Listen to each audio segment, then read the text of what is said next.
buenos días. Soy Cristina Mateo del equipo de Top Doctors España y hoy nos acompaña el doctor José Enrique Roviralta, responsable del servicio de otorrinolaringología del Hospital Universitario de Ceuta y presidente del Colegio de Médicos de Ceuta. Buenos días, doctor, y gracias por acompañarnos. Muy buenos días. En la entrevista de hoy vamos a hablar un poco sobre las alteraciones de la voz y sobre todo cómo pueden llegar a afectar y ser un factor clave en el diagnóstico de otras enfermedades graves. Y en relación con esto me gustaría preguntarle sobre cuáles son las patologías de la voz más comunes y cómo afectan a quienes las padecen. Bueno, la patología de la voz que más comúnmente nos llegan los pacientes a la consulta es la disfonía. La disfonía es la ronquera. Es decir, un paciente que te cuenta que desde hace más o menos tiempo está notando que su voz pues, está más áspera o más débil o que va y viene.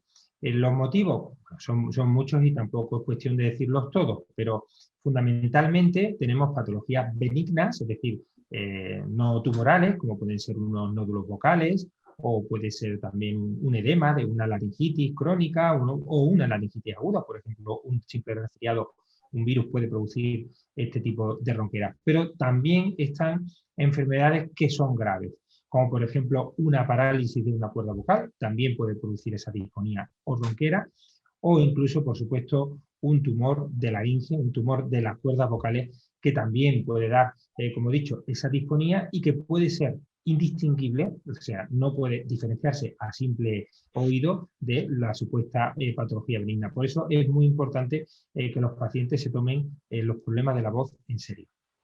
En relación con esto que comentaba, doctor, de la ronquera, me gustaría preguntarle también acerca de qué relación guarda ciertas patologías también con el tabaquismo.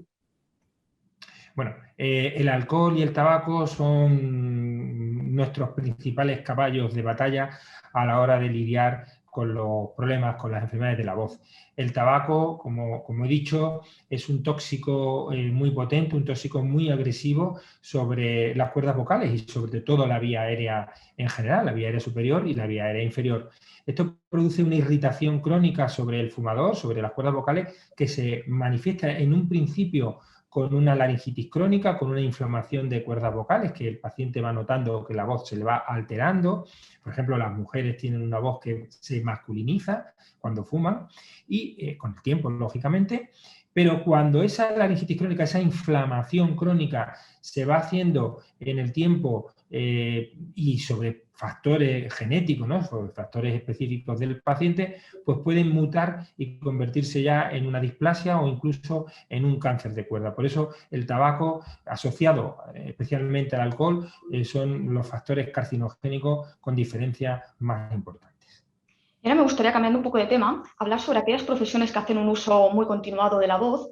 ¿Qué recomendaciones o qué aspectos deben atender para evitar desarrollar este tipo de patologías de las que hablábamos? Bueno, profesiones como puede ser la tuya, por ejemplo, ¿no?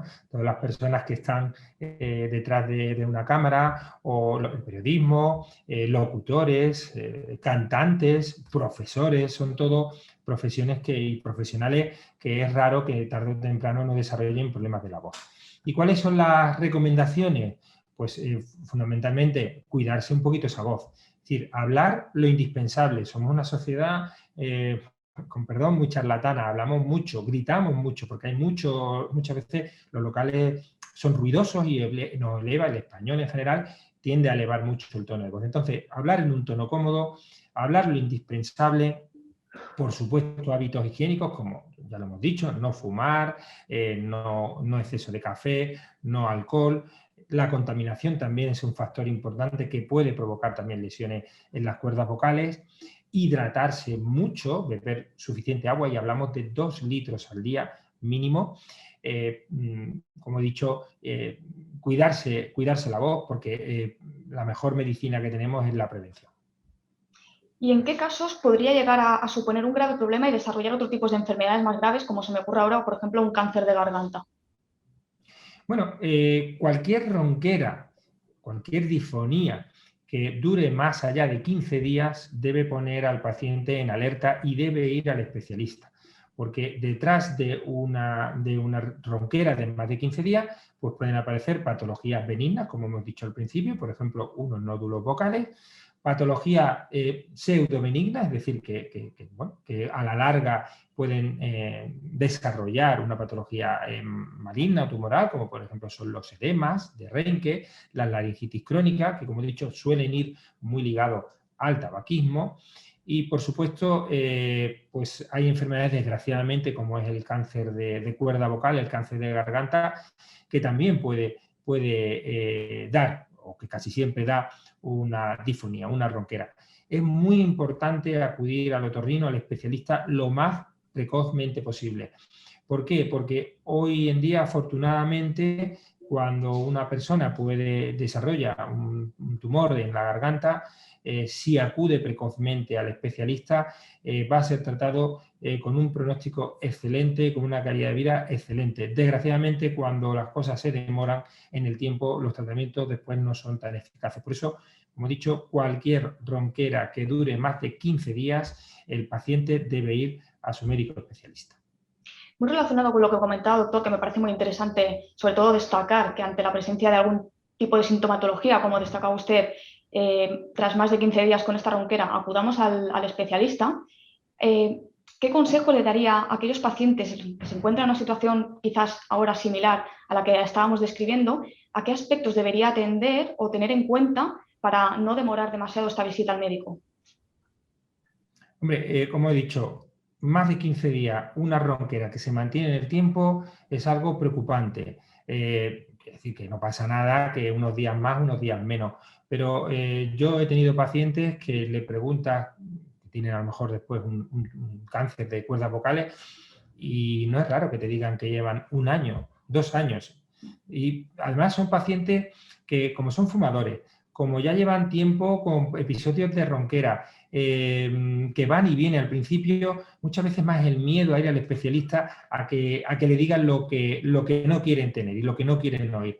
Entonces muchas veces es la técnica del avestruz, ¿no? Esconder la cabeza bajo la tierra, que no vale para nada. Por eso insisto, un paciente que tenga una disfonía de más de 15 días, de más de 1 mes, incluso no siendo fumador, tiene que ir a su médico, porque la velocidad, la prontitud en un diagnóstico va a redundar muy positivamente en ese paciente. ¿Y qué tipo de pruebas se pueden realizar a la hora de realizar un diagnóstico de patologías de la voz? Lo primero es la anamnesis, es decir, lo que estamos haciendo, hablar, preguntarle desde cuándo, en qué momento, si es fumador, si bebe, en fin, su hábito de vida. La profesión también es muy importante. Después una exploración general, por supuesto, y después una exploración instrumental.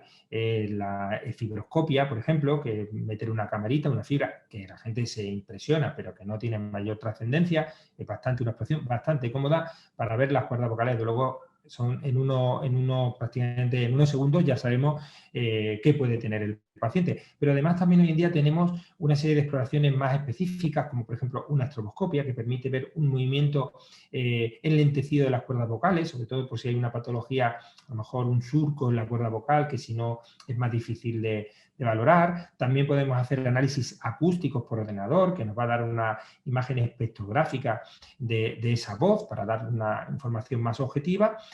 Y a veces también tenemos que recurrir a la cirugía, es decir, exploraciones bajo anestesia general, que con la ayuda de un laringoscopio y de un microscopio podemos ver in situ, de forma magnificada, cómo tiene ese paciente las cuerdas vocales.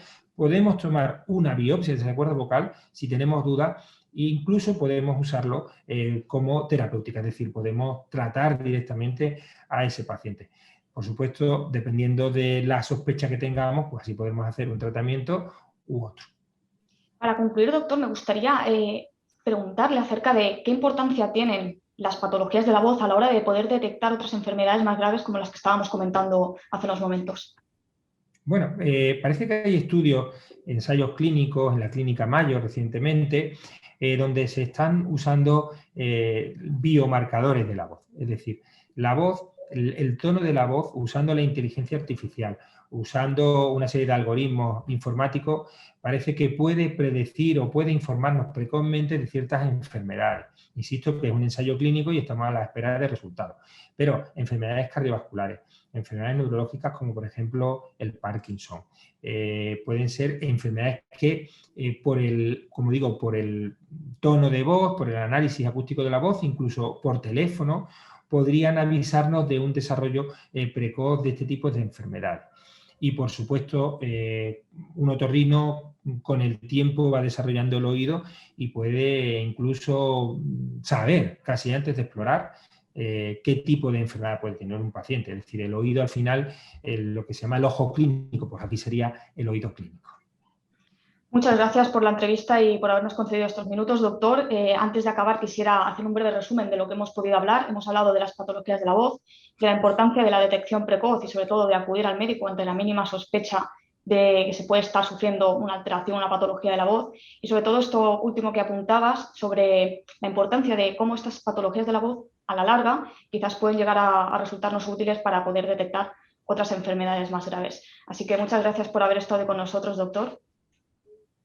Igualmente, gracias. Y para finalizar, quisiera recordarles que pueden solicitar cita con el doctor José Enrique Roviralta a través de nuestra plataforma topdoctors.es. Gracias de nuevo, doctor, y que acabe de pasar un buen día. Igualmente.